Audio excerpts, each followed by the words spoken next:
Especialistas han hablado sobre la importancia de saber elegir la mochila adecuada.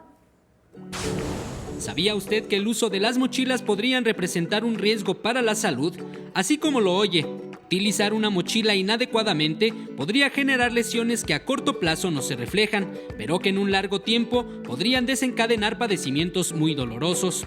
Va a alterar la curvatura normal de la columna y va a presentar compresión de los nervios radiculares. Esto ya después de bastante tiempo que esté utilizando esa mochila. Por ello, resulta importante tomar precauciones, sobre todo con los más pequeños en casa, pues en muchas ocasiones en sus mochilas cargan peso excesivo que en apariencia no les ocasionan daño alguno, pero de acuerdo a los expertos son un riesgo latente. Pues va a presentar dolor, sobre todo de ciática, dolor o parestesias en los miembros inferiores, etcétera, ¿no? Se pueden presentar muchas cosas, por eso lo más recomendable es una mochila que se pueda arrastrar.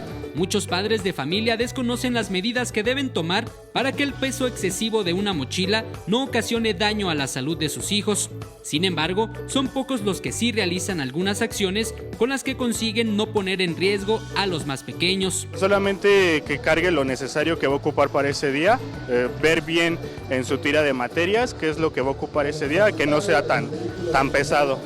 Incluso, a la hora de comprar una mochila, algunos comerciantes hacen recomendaciones, pues aseguran que la calidad de los materiales también influye mucho en el cuidado de la salud física de los niños.